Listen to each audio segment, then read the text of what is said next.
ya, ada gempa, kemudian ada beban traksi, ada beban suhu. Ya, sudah kan semua saya jelasin minggu lalu ya? Sudah. Ya, oke.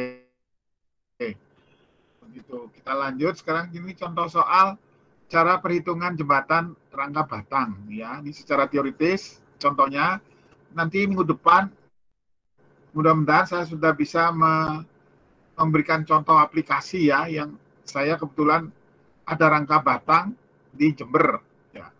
Tapi nanti saya sampaikan ya bahwa perhitungan praktis ya di dunia kerja dengan teori itu jelas lebih teliti yang di hitungan teoritis ya, hitungan teoritis di kuliah ya. Kalau nanti saya berikan contoh yang di aplikasi di dunia kerja itu mungkin lebih praktis ya, jangan kaget gitu loh. Cuman paling tidak bisa juga dipakai acuan. Paham ya? Halo? Halo? Iya, Pak. Paham ya? Kalau ini dasar-dasar secara teoritis ada di sini. Nanti aplikasi secara apa namanya praktisi di dunia kerja itu yang minggu depan akan saya berikan juga, sehingga nanti ada perpaduan mungkin hal-hal tertentu bisa yang ditiru dari contoh saya dari desain sungguhan ya, ada juga dari itu yang membantu saya anak ini student ya, mahasiswa S2 struktur di ITS ya. Itu pun ya, maaf ya, tidak seperti saya tidak ini ya, tidak karena saya dosen UPN terus ngomongnya begitu. Mungkin lain ya, karena saya membimbing langsung dengan anak ITS itu kebetulan anak ITS, saya cerita ya sedikit ya. Anak ITS itu kebetulan anaknya pejabat Kepala Dinas Bina Marga Jawa Timur. Sehingga kantor saya di konsultan, karena dana itu dari APBD tingkat 1, otomatis kan lewat Dinas Bina Marga Jawa Timur. Nah, beliaunya yang minta supaya anaknya dibimbing sebagai analisis struktur jembatan ini gitu loh. Jadi saya juga agak susah mengarahkan karena tidak tahu kebiasaan saya dia itu gitu loh. Jadi rodok susah. Kalau saya mengajak mahasiswa sendiri, kalau tidak ada beban dari Dinas Bina Marga, itu saya lebih mudah dan lebih detail bisa gitu loh. Ya. Tuh, saya bukan ini ya. Contohnya saya ngajak Gofur, mungkin seniornya ya. Terus yang paling banyak terakhir itu saya ngajak guru. Itu jauh lebih mudah mengarahkan karena guru itu sudah tahu model saya gitu. Jadi saya ngomong sedikit, dia sudah tahu mau menerjemahkan. Tapi kalau yang anak ITS ini padahal dia kuliah S2 tuh saya agak sedikit ada kesulitan untuk ngarah-ngarahkan gitu loh. Kalau dia salah ngitung, saya koreksi, balik lagi masih belum sesuai dengan apa harapan saya gitu. Oke ya, saya lanjut kembali lagi ke materi, yaitu tadi sedikit pengalaman yang saya sampaikan ya. Jadi saya beberapa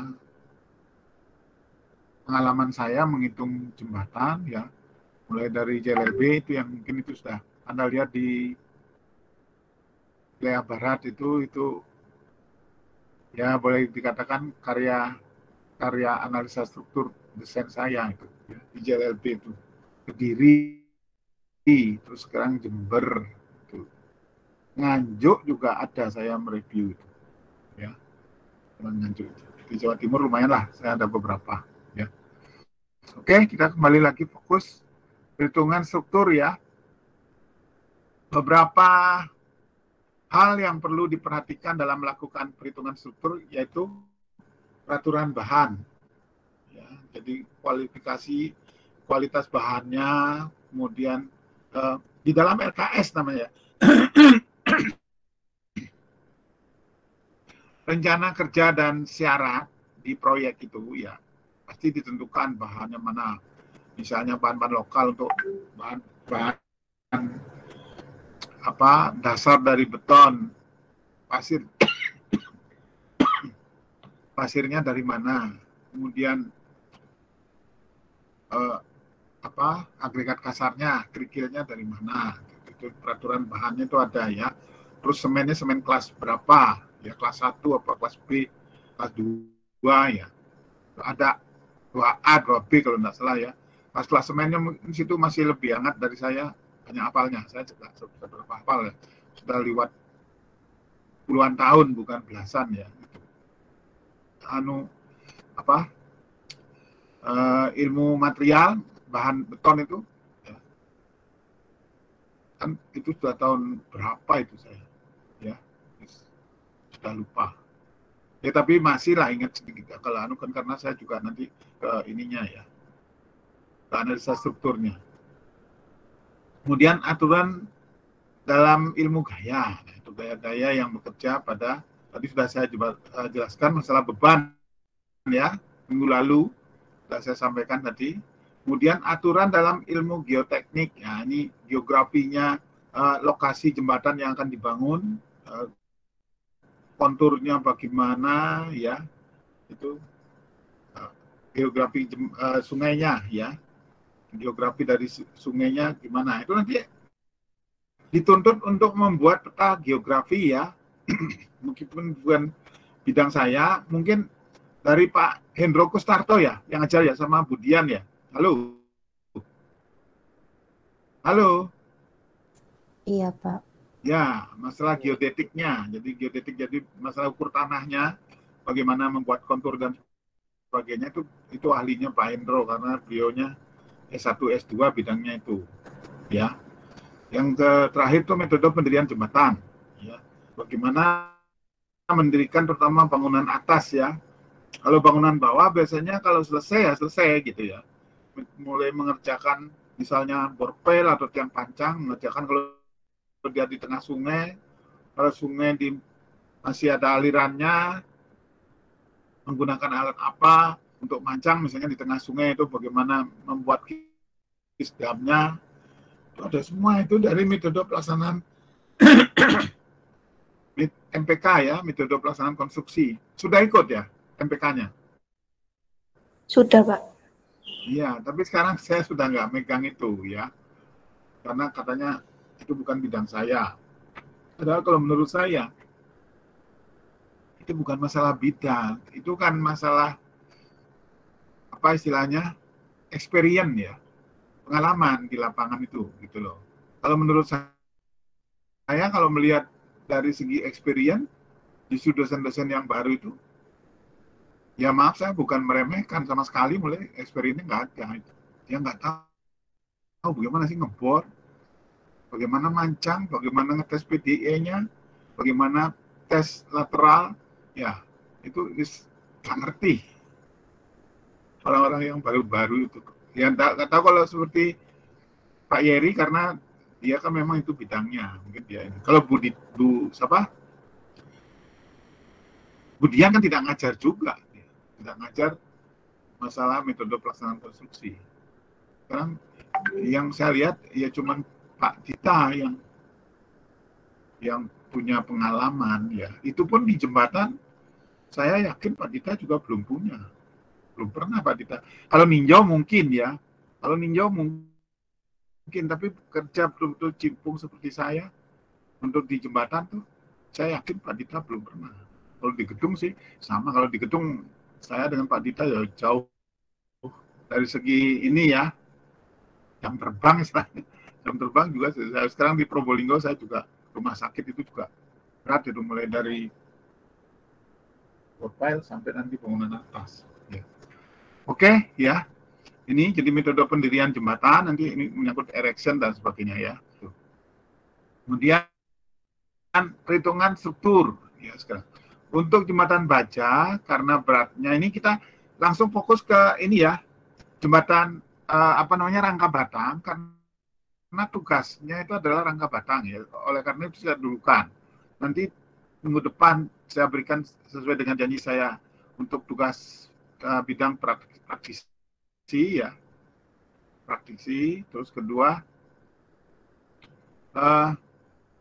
untuk jembatan balok ya, terutama girder, nanti juga minggu depan akan saya berikan, bukan minggu depan ya, minggu-minggu berikutnya sebelum UTS ya, saya coba juga memberikan contoh nanti ya. Tuh. Tapi nanti kita utamakan yang rangka batang dulu karena menyangkut tugas ya. Oke, kembali lagi untuk jembatan baja karena beratnya ringan, maka perlu mempertimbangkan beberapa hal yang khusus sebagai berikut. Nanti untuk mengerjakan tugas juga diperhatikan ya. Yang pertama, pemanfaatkan ikatan ya. Ikatan yang guna menambah kekakuan dan stabilitas ya. Tuh. Jadi kekakuan dan stabilitas karena rangkanya boleh katakan relatif ringan ya. Kemudian kontrol stabilitas untuk elemen struktur dan struktur keseluruhan jembatan, terutama terhadap deformasi arah horizontal. Ini akibat beban sementara ya, terutama akibat angin tadi ya, akibat terus akibat traksi rem ya. Itu semuanya beban-beban sementara itu ya, yang harus diperhatikan nanti. Oke ya. Lanjut lagi. Sekarang perhitungan plat lantai saya kira tidak terlalu banyak. Yang menjadi kunci itu adalah beban ya. Yang menjadi kunci adalah beban. Setelah mendapat gaya dalam akibat kombinasi beban tadi, beban mati berat sendiri, terus beban mati tambahan, itu seperti aspal tuh tambahan ya itu ya. Itu tadi. Kemudian beban garis ya, beban merata itu ya, kemudian beban roda, kemudian beban kendaraan berjalan ya, jangan lupa itu garis pengaruh ya. Di dalam tugas pun juga gitu, garis pengaruhnya harus dihitung ya, itu nanti. Itu yang menjadi problem perjalanan yang harus diteliti menghitungnya, gitu maksud saya ya, harus teliti menghitungnya. Nah, kalau sudah dapat gaya dalam itu, kalau menghitung beton kan sudah biasa. Beton itu sudah, kita di struktur beton mulai beton 1, beton 2, ya sekarang sudah mulai masuk beton 3 ya. Itu isi betonnya itu saja gitu loh. Yang susah itu kan stabilitas strukturnya ya. Menghitung gaya-gaya dalam itu yang prosesnya lebih panjang ya. Oke. Ini ada ketebalan plat ya. Plat beton dihitung per meter panjang ya, per 1 meter. Ini bukan tebal ya, per meter panjang. Ini adalah gelagar-gelagar memanjang ya. Ini yang di atas dilihat dari potongannya itu I ya, mungkin juga WF ya. Itu adalah S dengan B1 min BF ya. Itu ini B1 ya, ini bentang murni ya, bentang murni antar flange ya, tepi flange itu. B1 adalah as ke as ya, bentang murninya. BF itu jelas lebarnya flange ya. Kemudian ini tadi D4 itu adalah beban tambahan mati ya, beban mati tambahan itu aspal ya. Kemudian yang D3 itu adalah tebal betonnya sendiri. Biasanya kalau di lapangan itu antara 20 sampai bahkan sampai 40 ya. 40. Saya di JLB itu juga ada yang sampai 40 tebalnya ya. Antara 20 sampai 40 tergantung kelas jalannya ya. Oke, lanjut. Ada pertanyaan sampai sini? Halo? Halo? Halo? Ada pertanyaan? Halo? Belum, Pak. Belum ya? Lanjut ya. Misalnya juga nanti menyangkut tugas ya. Kalau ada yang tidak jelas, langsung tanya aja. Ya. Kalau misalnya saya jelasin tidak memberi kesempatan tanya, kalau pas kepingin bertanya, boleh interupsi ya. Interupsi Pak Made. Saya mau tanya gitu. Halo? Baik, Pak. Gitu ya? Ya. Iya, Pak. Tatap muka itu mungkin lebih mudah ya. Kalau ini kan saya bisa ngelihat personalnya, ya. Kemudian perhitungan plat lantai, ya. Awal pasti kita mulai dari plat lantai kendaraan, baik gedung maupun jembatan, mulai dari plat lantai kendaraan atau mulai dari pedestriannya, trotoar, kemudian sandarannya, itu juga boleh. Itu paling dulu boleh, kemudian lantai, atau lantai dulu kemudian plat sandaran sama ininya trotoar, ya, atau pedestrian, ya, bahasanya orang-orang ini landscape. Nah, itu bahasa landscaping itu kalau pedestrian, ya, jalan kaki sebetulnya, ya. Sekarang kan sudah lumrah, ya. Kita di Indonesia memang belum, nggak tahu dulu pengaruhnya, ada pengaruh geografis, ya. Kita kecil-kecil, ya. Tunjungan mungkin agak lebar, ya, pedestriannya. Itu memang, itu kan sudah zaman Belanda, zaman dulu itu, ya. Kalau maaf, ya, saya karena pernah ke Korea, ya. Kalau Korea kamu kalau tahu bisa sampai 6 meter, 8 meter itu pedestrian kiri kanan jalan. Jadi lebar jalan dari sampai pedestrian itu sampai mencapai 60 meter lebarnya, karena besar. Jadi kalau jalan dua arah gitu, ya, bypass gitu, yang di seberang jalan tuh kelihatan kendaraan tuh agak jauh gitu kelihatan, karena besar-besar jalannya, ya. Karena juga geografinya, ya, kalau daratan-daratan di benua Asia, yang Asia daratan istilahnya, itu kan luas-luas ininya. Kita Indonesia itu kan karena kepulauan, jadi Pulau Jawa sing agak besar, Sumatera, Kalimantan yang besar. Jadi mulai Papua itu gede-gede. Kalau Jawa ini menengah sebetulnya, ya. Jadi ininya beda. Apalagi seperti Bali, Nusa Tenggara itu kecil-kecil itu. Itu juga mungkin mempengaruhi, ya. Saya juga nggak tahu riwayatnya. Oke, kembali nih, ya, perhitungan plat lantai. Beban mati tadi, ya, beban sendiri plat beton tadi sudah saya sampaikan. Tadi di gambar itu D3, ya, kali berat jenis beton kali K MS pangkat U. Itu tadi lihat, ya, minggu lalu itu sudah saya jelaskan, ya, minggu lalu. Nanti tinggal buka lagi materinya. Materinya kan sudah saya share, ya. Halo.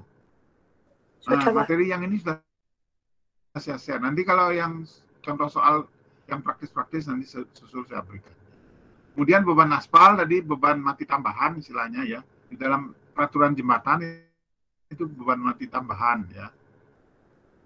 4 kali gamanya aspal, berat jenisnya aspal, kali LF, ya. LF itu apa ngitungnya, lihat di beban minggu lalu, ya. Kemudian Q, ya, QMU itu sekian, ya. Kemudian beban hidup T sekarang, ya, itu adalah beban dari roda jembatan, ya, roda kendaraan, roda jembatan, ya. Jembatan tidak punya roda, ya. Beban hidup T diperhitungkan sebesar 100 kN yang harus dikalikan dengan faktor beban KTT pangkat U, ya, sebesar 2 dan tambahan faktor kejut DLA, ya, sebesar 0,3. Ya. Jadi beban TU 100 kali 1 tambah 0,3 kali 2. Tuh. Kemudian berapa? Tuh, ya. Kemudian sekarang perhitungan plat lantai lagi, ya, berikutnya lanjutannya, ya, perhitungan momen sekarang, ya. Tadi ini kan ada WF itu sebagai tumpuan, ya. Nanti lihat tabel, ya, ini seperti ini. Di peraturan beton juga ada, ya, di mekanika juga ada, ya. Lihat mekanika kalau balok menerus atau plat menerus. Tadi kita sudah ngomong, ya, kalau plat kita hitung per meter, ya, per meter, sehingga kita anggap seperti balok dengan lebar 1 meter, ya. Jadi yang di tumpuan tepi itu 1/10, ya, yang tengah juga 1/10, yang semua tumpuan itu 1/10, ya. Di lapangan juga sama 1/10, ya. Ini nanti bisa dipakai patokan, ya, waktu ngitung momen-momennya, ya. Ini tabelnya ini boleh dipakai. Dan beban mati itu 1/10 kali Q MU kalikan B1 kuadrat tadi ya. B1 adalah itu as ke as ya tadi ya. Ya, dari as ke as ya. Kemudian beban hidup itu 0,8 kali S plus 0,6 kali TU per 10. Jadi 1/10 ini ya, QL. Ya. Nah, nanti ini S tambah 0,6 lihat lagi ya aturan bebannya. Jadi saya tidak kembali ini dari mana. Nah, minggu lalu sudah dijelasin, tinggal lihat nanti di materinya ya. Kemudian MU totalnya dijumlahkan. Ya. Untuk komposit S lebih kecil B1 kontrolnya ya. Untuk non komposit S sama dengan B1. Kemudian setelah MU dihitung, maka dilanjutkan perhitungan dimensi dengan menggunakan aturan yang berlaku.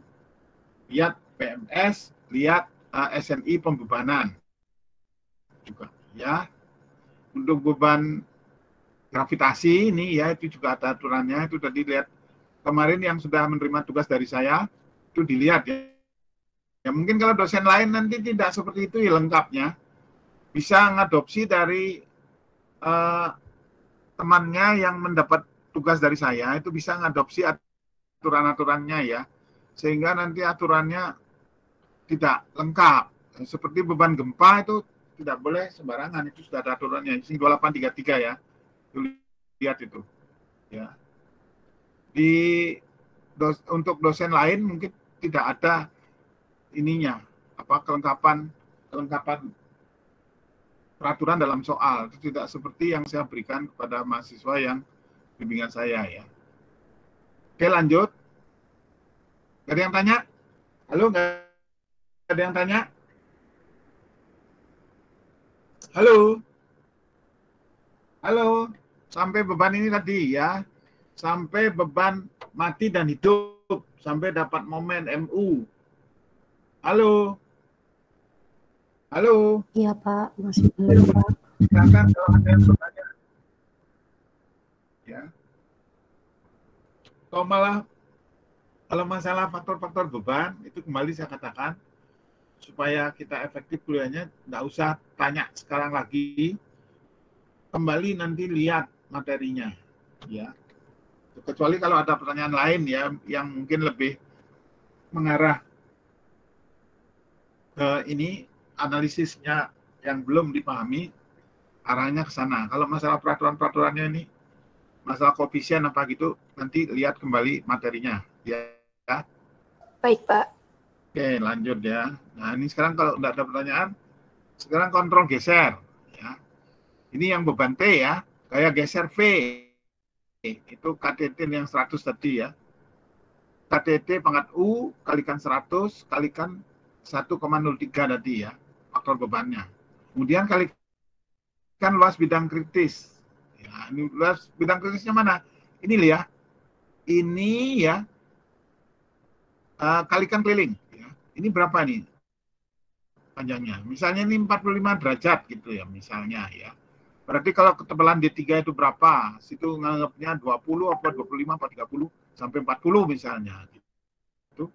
Berarti ini sisi miringnya berapa? Kalau ini kan tahu ya. Kalau 45 derajat kan tahu nanti. Tangannya itu berapa? Terus ini kosinusnya berapa? Kalau ini kan sinusnya kalau yang miring ya. Kalau yang miring sinusnya, kalau yang datar itu kosinusnya, yang ini tangannya ya. Sehingga nanti ini kuadrat tambah horizontal kuadrat ditambah vertikal kuadrat itu sama dengan miring kuadrat. Sehingga yang miring itu bisa dicari berapa, kalikan kelilingnya. Kelilingnya biasanya itu dicari tengahnya ini. Ya. Ini. Nah, ini. Kelihatan di sini. Ya. Tuh. Kelilingnya itu di tengahnya ini. Ini tambah ini, tambah ini, tambah ini. Gitu ya, itu kelilingnya. Itu luas bidang kritis. 2 kali. Nah, ini tadi. Saya ngomel-ngomel banyak. Ini angkanya sudah ada ya.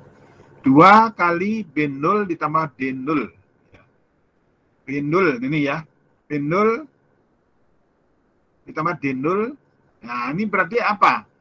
Tadi saya juga salah omong. Kalau di gedung saya untuk bangunan, saya ngambilnya pasti di tengahnya ini, di tengah sisi miring ini, ya. Karena kalau mau adil, ya. Kalau ini mau aman, halo. Kalau ini terus terang ini mau aman, ya. Ini benar juga, bukan salah, tapi kecuali kalau ngambil yang ini salah, ya. Nanti apa namanya, safety faktornya, keamanannya kecil karena ini adalah panjang sisi terkecil. Ini adalah pasang panjang sisi terbesar. Ya. Kalau ini kalikan panjang sisi terbesar, nanti hasilnya juga besar. Tapi sebetulnya kurang realistis.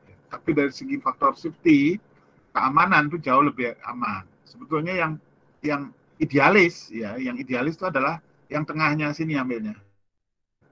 Itu baru idealis, ya. Oke, ya. Yang penting situ memahami permasalahannya yang tadi saya katakan, kalau sisi yang terkecil itu tidak boleh, sisi yang terbesar itu boleh, ini faktor keamanannya lebih ya, agak berlebihan, tapi yang ideal ngambil di tengah sisi miring ini, ideal ya. Oke. Kemudian kemampuan geser VU sama dengan AK kalikan tegangan geser beton kali gaya geser harus lebih kecil dengan VU. Ya. Harus lebih kecil dari VU. Ya, nanti lihat lagi nih AK itu apa? Lihat di peraturan analisa beban di tayangan minggu lalu, di kuliah minggu lalu, ya. Kemudian model mekanikanya, ya. A dan B adalah tumpuan yang diasumsikan simple connection ke balok melintang. A dan B ini loh, ya. A dan B itu adalah simple tumpuan sederhana, ya. Adalah tumpuan sederhana. Beban yang bekerja pada balok memanjang adalah beban mati dan beban hidup UDL, Kel dan T sebagai pembanding. Kel dan T sebagai pembanding. Ini. Sehingga lanjut ya. Kemudian perhitungan beban dan momen lagi. Beban mati aspal tadi D4 ya, ini kalikan ini. Kemudian plat beton tadi tebalnya D3 ya, kalikan gamanya, kalikan lebarnya B1. Lebar ini adalah B1 ya. Kali load faktor. Kenapa tidak ada setengah? Karena kali 2 ya. Nah, ini lihat nampaknya B1 Kalau kita ngitung yang tengah ya, kita pasti ngitung yang tengahnya ini. Setengah B1 kiri, setengah B1 kanan. Kalau B1-nya kiri sama kanan sama, berarti kan sama dengan B1. Sebetulnya pengertiannya dari situ. Separuh dari kiri, separuh dari kanan. Itu ya pengertiannya. Paham ya? Tuh, tetapi kan jadi B1 akhirnya. Itu loh. Ya, ini sebetulnya kalau mau ideal, setengah dalam kurung B1 kiri tambah B1 kanan. Ya. Kemudian berat sendiri, setelah ketemu kalikan faktor beban. Ini setelah ketemu juga ditambah bekisting ya, kalikan faktor. Ya, kan kalau plat itu tetap butuh bekisting meskipun dia kecil ya. Selebar B1 murni tadi ya, dari sini ke sini itu bekistingnya. Ya, tuh. Kemudian QMU dan penjumlahan jadi gaya persatuan panjang. Jadi MD sama dengan 1/8 QL kuadrat. Nah, lambda ini adalah panjang dari masing-masing kemarin yang tugasnya sudah saya sudah tahu lambdanya ya. Ini kan sama dengan segmen panjang atau L1 atau L1 ya ini. Kalau dalam bahasa lebih gampangnya lambdanya L1 kuadrat. Kemudian MD sama momen akibat beban mati di tengah bentang. Nah, itu. Kemudian perhitungan beban dan momen lagi ya. Kemudian ini yang pembanding tadi ya, QL sama QUDL. Ini QL ini adalah T, UDL adalah beban merata. Beban merata kayak apa? Materi kuliah minggu lalu ya. Beban hidup QUDL adalah 8 kPa, ya, ini 8 kPa adalah artinya tuh 8 kilonewton per meter persegi. Kalikan lebarnya, kan jadi meter panjang ya. Kalau kalikan lebarnya menjadi meter panjang, kalikan load faktornya, ya, faktor bebannya. Untuk L lebih kecil 30 ya, tugasnya lihat. Setahu saya tidak ada L yang lebih kecil dari 30 tugasnya ya.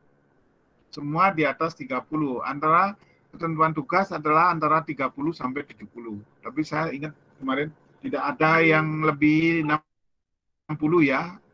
Di bawah 60, di atas 30 ya. Kemarin coba lihat tugasnya yang ikut saya. Itu 8 ya, kalikan 0,5 ditambah 0,15 per L ya. Kalikan B1, kalikan load faktor.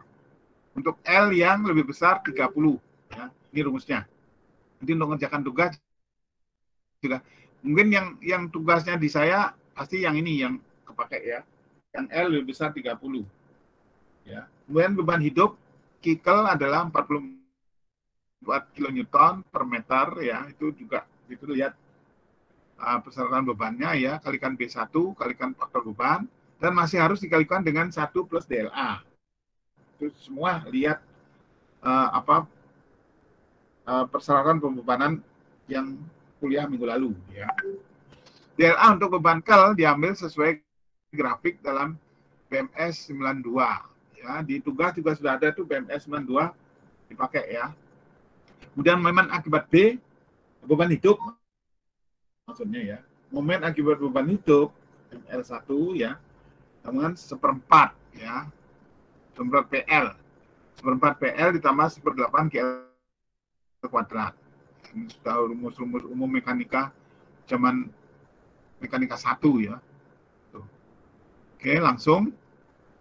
Kemudian beban hidup truk terpusat T dengan 100 kN ya. Ini sudah disebutkan dalam soal. Beban T tersebut harus dikalikan load faktor 2 ya, dan dikalikan 1 plus DLA. DLA untuk beban T diambil 0,3. Ya, ini faktornya. Ini juga gitu. Lihat kuliah pembebanan minggu lalu. Momen akibat beban terpusat T adalah ini ML2 1/4 kalikan T karena dia beban titik ya, beban terpusat kali 2 kali kurung 1 plus 0,3 kali lambda. Ya. ML2 dan ML1 dibandingkan diambil yang terbesar. Ya, jadi bukan dijumlahkan, tetapi dibandingkan. Jangan lupa ya. Tadi ML1 yang tadi ya. Nah, ini ML1 ya. MD ya ini ya. MD itu merupakan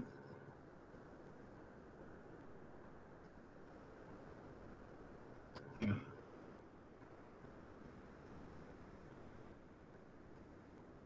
ML1 ML2 dan ML1 dibandingkan tadi ya, di atas sudah itu. Kemudian MT, momen totalnya itu adalah MD plus ML1 atau MD plus ML2. Jadi ML1 sama ML2 ini mana yang lebih besar? Ya. Tuh. Oke, lanjut. Kemudian peninjauan terhadap beban T. Nah, sekarang ini T. Kalau dua lajur, ya kalau dua lajur bisa saja mobil berpapasan atau bersalipan. Ya, yang kendaraan satu menyalip yang lain atau berpapasan ya, berlawanan arah datangnya. Pada saat waktu tertentu ya, pada saat waktu tertentu yang bersamaan, jadi roda ini akan sejajar seperti ini. Ya, itu yang paling jelek. Ya, ini yang lebih ringan, ini jelas lebih berat daripada ini. Ya. Ini minimum 1 meter jaraknya ya, antara kendaraan satu dengan lainnya. Ya. Supaya tidak terjadi pergesekan antara kendaraan satu. Makanya kalau dua lajur tuh kemarin kan persyaratan satu lajur kan 2,75 ya. Kalau 6 itu kan tuh 5,5 ya. 5,5 berarti masih ada sisa setengah meter ya. Itu setengah meter di sini ya.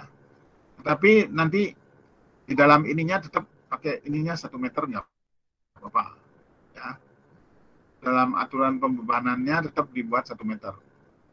Meskipun di dalam ininya kemarin kan lebar jalan itu 6 meter ya. Oke ya. Ini terus pembebanan pada gambar A dibandingkan dengan pembebanan pada gambar B dan dipilih yang hasil yang momennya terbesar. Ya. Menurut saya nanti akan A lebih besar karena pada saat berpapasan atau salipan. Kemudian ini beban merata ya. Model mekanika dan pembebanan UTL dan KEL. Ya. Ini tempat depan ya. Ini beban kerb ya. Kerb ini yang di trotoar ya. Ini yang di trotoar. Ya. Ini kalau di sini di daerah daerah tepi itu dianggap 50% lalu lintasnya ya. Kecil kemungkinannya. Paling kadang-kadang ada sepeda motor gitu ya yang lewat. Kecil sehingga di 50% kan. Di 100%-nya adalah yang di sini ya. Kalau yang ini adalah yang udah tampak samping ya. Ini kalau dari samping lihatnya, lambda jarak antar gelagar ya. Ya masih ini sudah ingat ya. Di tugas juga ada. Di sini adalah peninjauan terhadap beban UDL dan KEL. UDL dan KEL. Oke, lanjut. Sekarang dari pemahaman gambar tadi ya kita sehingga perhitungan beban dan momen sebelum komposit ya. Beban mati itu balok memanjang ya, Q WF berat sendirinya profil WF dibagi dengan B1 ya, bagi dengan lebarnya kali load faktor. Balok melintang ya, balok melintang ini kali load faktor. Kemarin sudah saya sampaikan minggu lalu, balok melintang itu adalah balok semi induk. Ya. Kalau yang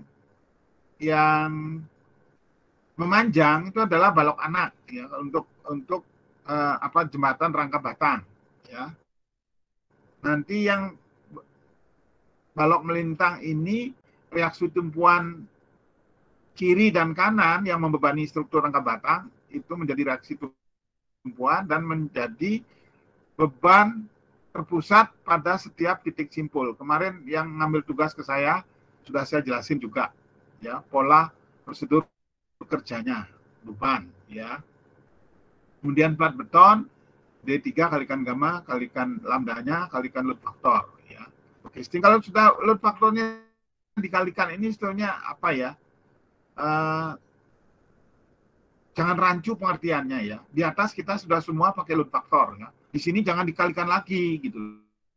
Ini maksudnya itu beban yang sudah berfaktor gitu loh.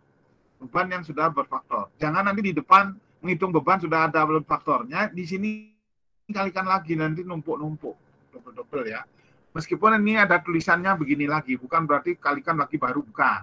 Ini artinya beban yang sudah berfaktor gitu loh. Ya. Halo, bisa dipahami ya? Bisa, Pak. Bisa ya, sampai di sini bisa dipahami ya. Jangan nanti di sini menghitung beban lagi, di depan sudah ngalihkan faktor, di sini tambah lagi faktornya, nanti kan double-double. Ya, nanti pembebanan lagi untuk beban balok melintang misalnya. Waktu pembebanan balok melintang, kalikan lagi load faktor, wah terus-terusan. Ya, sekali saja load faktornya. Ya. Kemudian QMU adalah hasil penjumlahan gaya dibagi dengan satuan panjang per meter pasti ya. Kemudian MI ya yang jadi momennya ini ya dari ini kan beban, ini momennya 1/8 KL kuadrat sudah biasa ya. Pada saat sebelum komposit ya, beban hidup, beban kerb dan beban aspal masih belum bekerja ya. Pada saat sebelum komposit ya. Kemudian sekarang ini ilustrasinya ya, ini adalah D4 itu sebenarnya kalau D4 itu adalah tebal aspal ya. Kalau ini adalah tebalnya kerep DK itu ya. Ya, tebalnya trotoar ya, kalau ngomongin tebal trotoar. Di B adalah ini tadi adalah panjang, ini adalah badan jalan ya, lebarnya ini ketambahan kerep ini tadi ya. Jadi B-nya ini. Ini adalah rangka batang yang memikul sebetulnya. Ini ya, tumpuan kuning-kuning kiri kanan ini adalah artinya ini adalah rangka batang. Ya. Kemudian beban mati, aspal, ini ya, ini kembali lagi saya jelaskan, jangan berkali-kali ngalikan faktor beban. Ini kali D4 yang sudah berfaktor gitu loh ya. Yang sudah berfaktor, kecuali sebelumnya. Tidak mungkin sebelumnya belum ngalikan faktor ya. Pasti sudah ngalikan faktor. Jangan terus-terusan ngalikan faktor. Sekali lagi saya ingatkan. Ya. Ini yang sudah berfaktor. Kemudian kerep juga begitu. Ya. Kemudian MU2 sama dengan, nah itu kan, ini karena beban merata, jadi Q nanti ya. QU ya. Oke, lanjut. Ini beban T tadi ya, menghitung momen terhadap B-nya seperti ini ya. Ini beban T tersebut harus dikalikan dengan load faktor sama dengan 2. Tadi ya, lihat ininya di atas. Dan dikalikan juga dengan faktor beban dinamis sebesar 1 plus DLA. Ini juga gitu. Kalau di depan sudah mengalihkan ini, jangan di sini ngalikan lagi. Bolak-balik kena nanti ya. Kemudian momennya dihitung sebagai T ya. Jadi maksud saya beban itu ngambil di depan yang sudah berfaktor gitu loh. Ya. Jangan beban yang di depan diambil kalikan faktor lagi, jadi tidak boleh bolak-balik. Oke, lanjut. Saya kira bisa dipahami itu ya. Kemudian beban hidup QDL ya, teman 8 kPa kalikan lambda kalikan load faktor. Ini yang untuk lebih kecil 30 bentangnya ya, total maksudnya ya. Ini yang lebih besar 30 ya. Yang terutama yang ngerjakan tugas yang dari saya pasti yang ini kepakai ya. Kemudian beban hidup ini tadi di depan juga sudah dibahas, tinggal masukkan nanti ya. Ini masukkan beban. Ya. Kalau sedang hitung tinggal masukkan. Kemudian momen akibat UDL dan KEL dihitung sebagai ini ya, momennya dihitung. Hasil perhitungan momen akibat beban UDL dan KEL dibandingkan dengan momen akibat T dari gambar A ya atau gambar B dan kemudian dipilih yang terbesar. Ini juga gitu ya. Nanti dipilih yang terbesar. Jangan menghitung 2 kali. Artinya setelah nanti menghitung penulangan misalnya, jangan menghitung gaya dalamnya menghasilkan paling besar itu yang mana. Akibat beban yang mana, kombinasi beban mana gitu maksudnya. Ada pertanyaan? Silakan. Ada yang bertanya? Silakan kalau ada yang bertanya.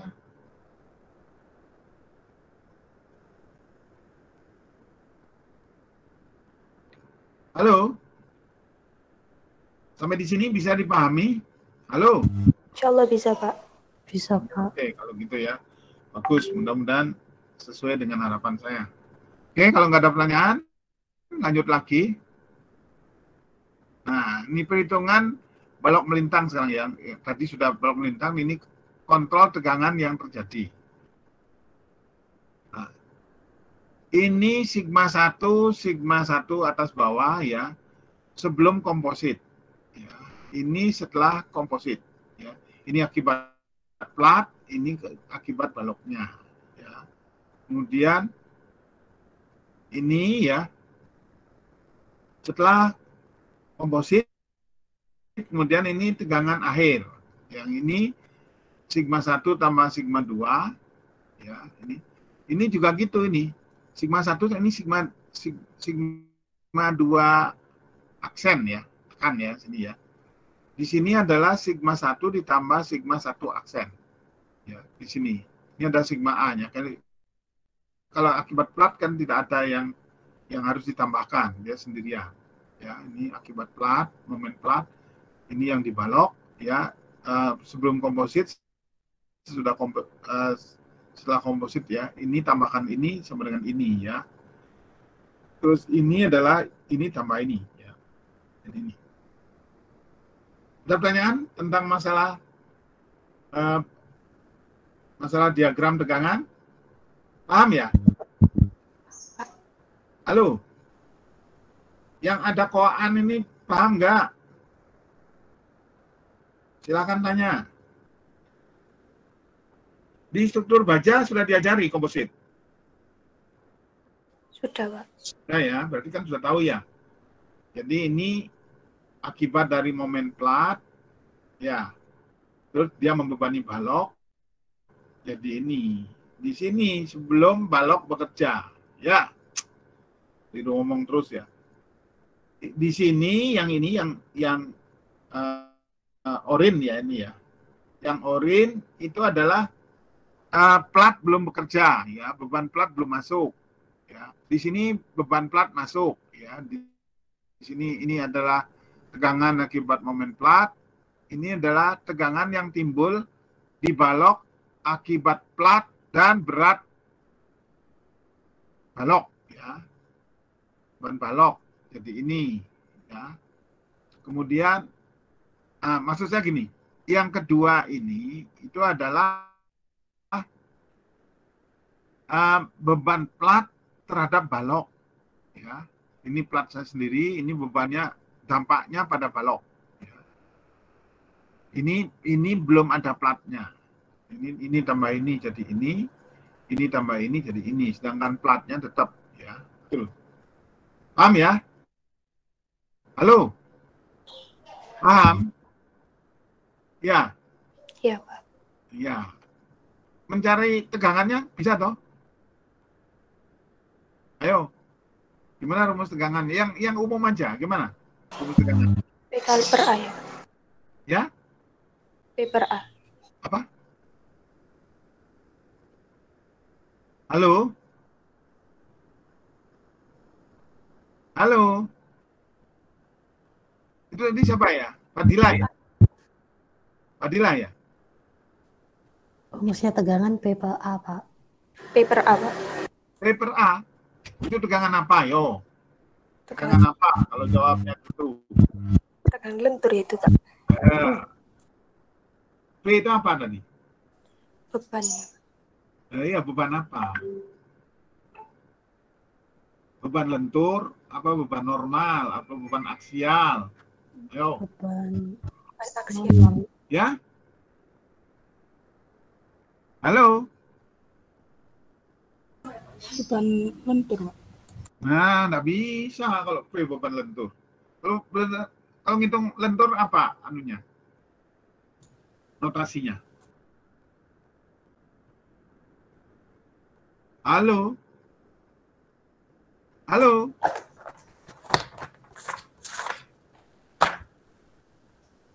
Kalau beban lentur notasinya apa sih?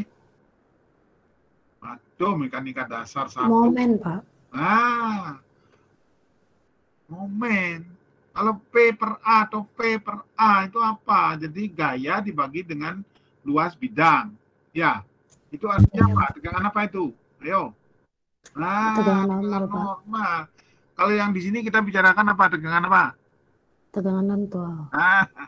Tegangan lentur M per W. Kalau itu penampangnya homogen. Kalau M per W itu. Paham ya? Homogen itu apa artinya? Kalau dia persegi panjang, rektanguler, atau persegi. Kalau persegi bahasa Inggrisnya apa itu? Lupa, saya juga lupa. Ya. Atau ini, apa namanya, lingkaran. Itu bisa M per W langsung. Ya. Kalau dia seperti ini, apalagi ada penampang lain, ya. Ini penampang sebelum komposit, kalau profil pasti di tengah dia. Ya. Halo? Iya, Pak. Ya, ini apa namanya, sengaja saya jelasin supaya memahami permasalahannya. Kalau penampang sebelum komposit, jadi garis netral titik dari apa namanya penampang dari profil itu ada di tengah. Ya. Halo? Iya, Pak. Paham ya? Nah, kalau dia sudah komposit, itu ada plat di atasnya. Titiknya bergeser. Ya. Iya. Nah, ini titik awal ketika belum komposit yang mana? Garis strip ini. Yang mana? Ini yang strip yang paling bawah ini, Pak. Sebelum komposit. Sebelum komposit. Ya, artinya garis netral dari penampang itu berada di pusatnya di tengah. Ya. Sehingga tegangan atas berapa? Sebelum komposit tegangan atas berapa? Ayo. Ini pemahaman ini. Ayo yang lain selain Fabila. Tegangannya berapa?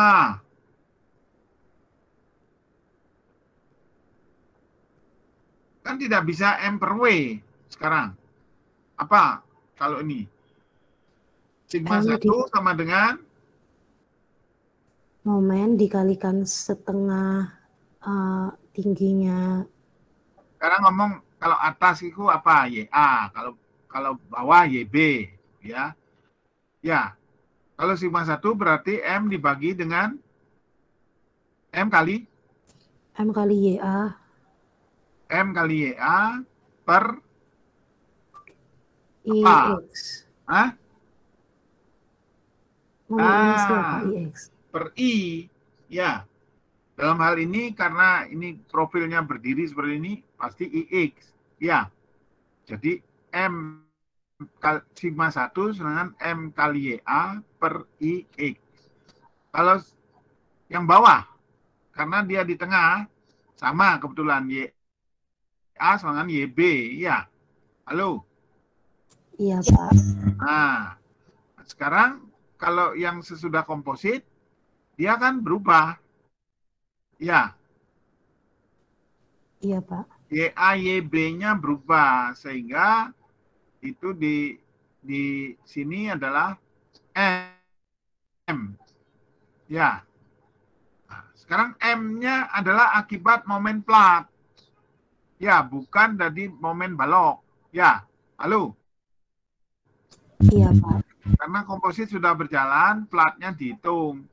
Jadi momen plat dibagi dengan apa? YA, momen plat dibagi dengan YB untuk sigma 2. Ya.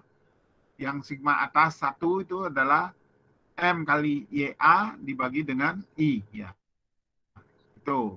Sehingga dia kecil karena momen platnya kecil. Ya. Halo? Iya, Pak. Nah, baru jumlahkan. Jadi apa ya? Logikanya itu mekanika aplikasi mekanika di dalam struktur tuh harus dipahami. Paham ya? Ya. Mana tegangan normal, mana tegangan lentur itu harus dipahami. Paham ya? Oke, Baik, Pak. lanjut lagi ya. Ini sudah. Nah, sekarang penghitungan gaya geser ya. Untuk mendapatkan gaya geser yang maksimum, maka beban hidup lalu lintas harus ditempatkan sedemikian rupa sehingga menghasilkan gaya geser yang maksimum. Tadi kalau yang tadi pinggir kiri kanan 50% ya.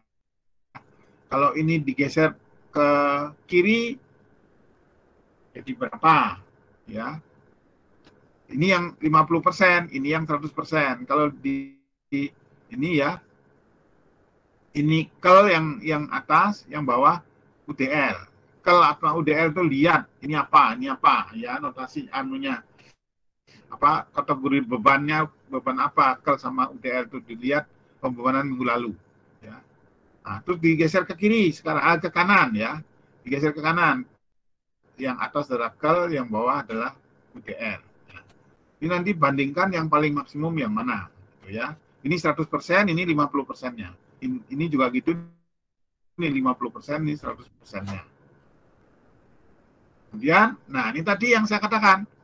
Nah, setelah didapatkan itu, hitung reaksi tumpuan kiri dan kanan, ya, kiri dan kanan. Jadilah dia P yang kuning ini. Yang kiri paling A itu adalah setengahnya karena dia bentangnya hanya ini, ya. Yang dipikul adalah sejauh A sampai B, ya. Makanya dia setengah. Kalau yang di B, C, D, E, F itu adalah separuh bentang AB, separuh bentang BC, sehingga P-nya penuh dan seterusnya ini ya. Kemudian sampai F ya. Kemudian di G juga sama dengan A ya. Tuh, karena separuhnya dari bentang FG ya. Dan mulai dari F ke kiri itu adalah separuh FG, separuh FE ya. Ini juga gitu ya. Halo, paham ya? Halo.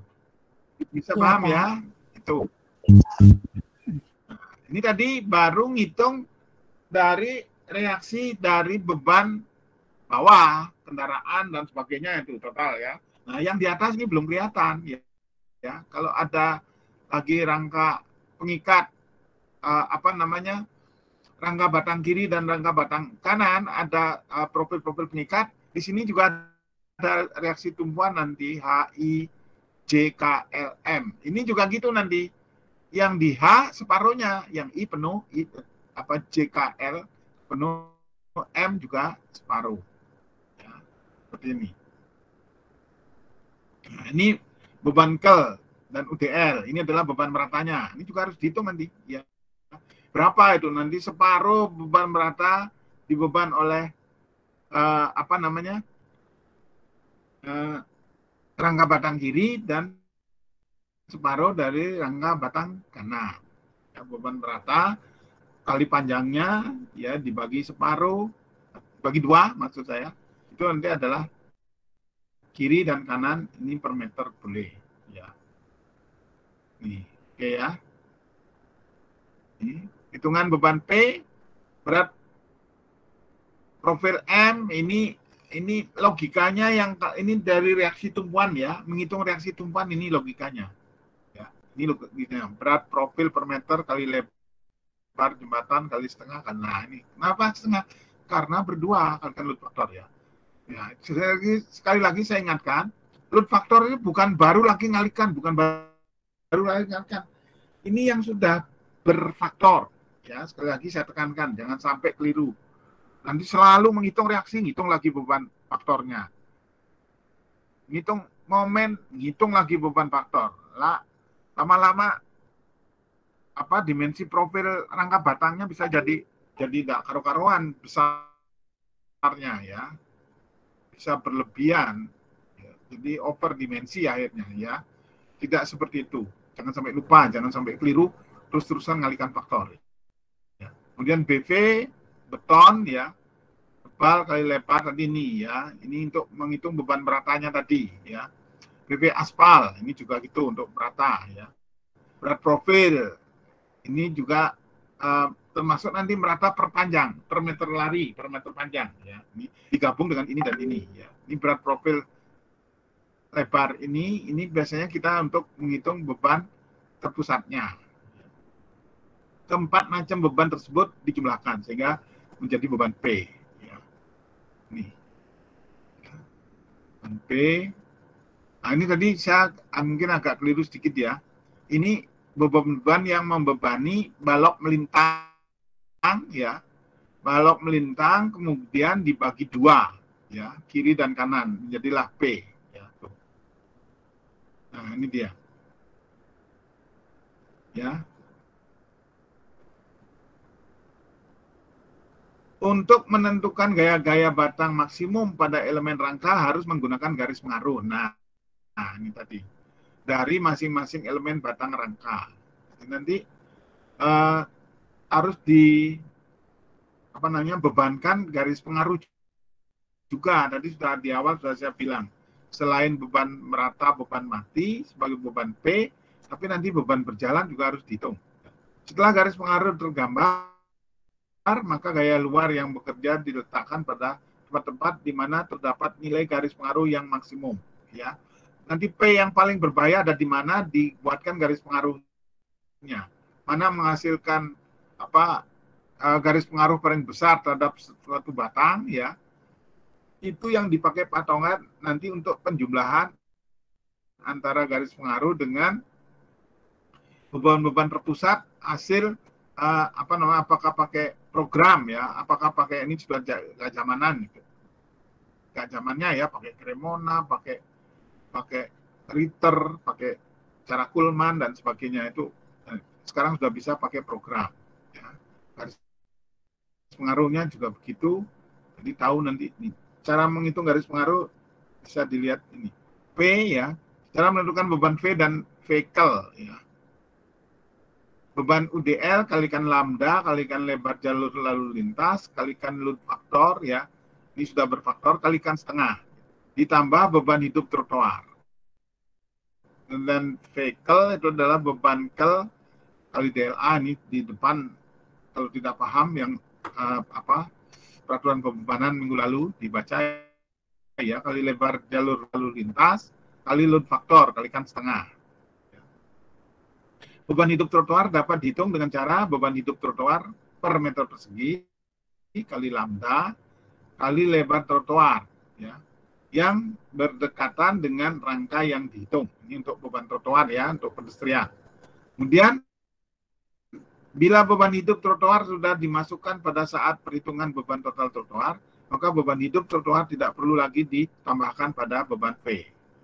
Jadi sambil berjalan dipahami, terutama dalam mengerjakan tugas nanti dikonsultasikan, ya, pada dosennya masing-masing. Ya. Tuh. Nah, ini tadi yang saya katakan garis pengaruh yang mana yang paling buruk menghasilkan, ya. Ini nanti antara batang CD nih, misalnya, ya. Di batang CD itu berapa? Ini kan yang dipotong ini, ya. Nah, ini potongan Richter atau Kuhlmann, ya.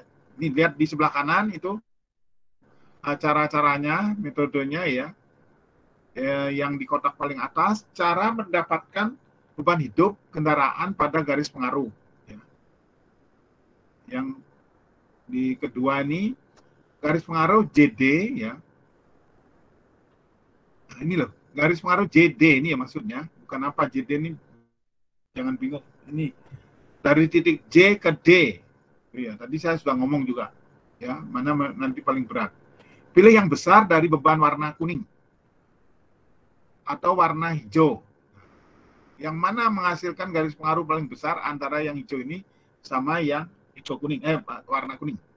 Kemudian yang ini garis pengaruh CD, ya. Sekarang garis pengaruh CD itu adalah garis pengaruh CD beban hidup UDL, ya, bekerja di sepanjang balok. Ya. Nah, ini dia. Ya, ini nanti garis pengaruhnya nih, ya. Yang ada garis lurus ini. Nah, nilainya itu adalah blok kuning ini.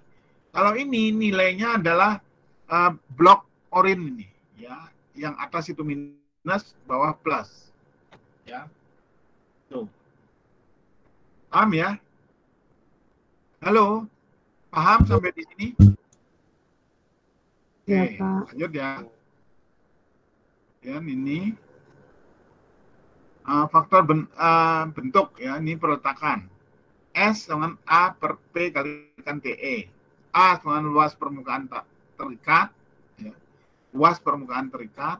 P keliling permukaan terikat. TE adalah tebal efektif lapisan elastomer. Ini untuk menghitung tumpuan elastomer, ya. Kemudian simpangan geser delta sama dengan HA kali T dibagi dengan A kali G, di mana HA itu adalah gaya geser arah longitudinal, HB adalah gaya geser arah transversal, G dengan modulus geser. Modulus geser itu apa? Nanti cara di mekanika dilihat, ya, di Mekban. T dengan tebal total lapisan elastomer. Jadi tebal lapisan elastomer itu adalah ini material yang akan memikul struktur di tumpuan. Rangka batang itu di tumpuan kiri dan kanan. Kemudian delta A, delta B, simpangan geser pada arah A dan B. Ini kontrol tegangan geser total. Ini ya. Ini sambil berjalan ya, nanti kita pelajari ini sambil berjalan ya. Ini bisa dibaca dulu, nanti ada kesulitan dalam tugas, ini masih jauh nih ya. Yang ini waktu mengerjakan tugas, ini di tahap-tahap akhir ini ya. Ini. Ya.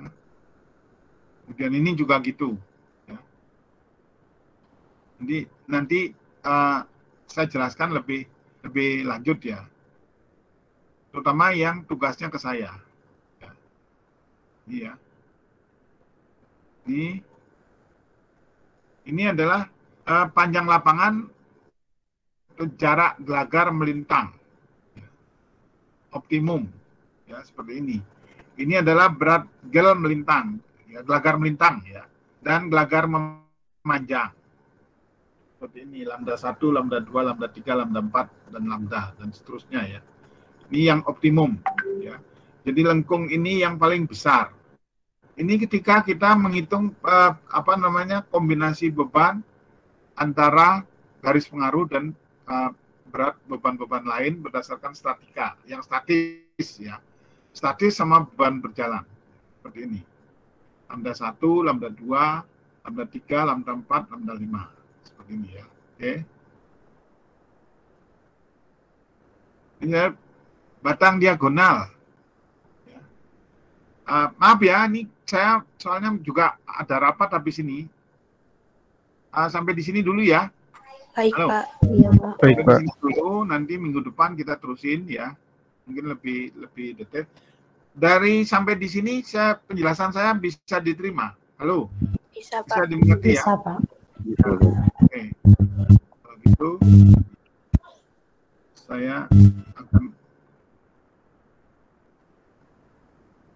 keluar ya.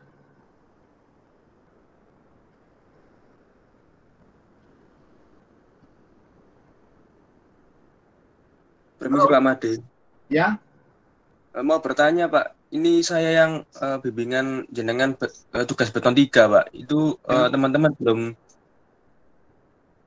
menentukan soalnya dari Pak Made. Itu bisanya Pak Made kapan gitu? Untuk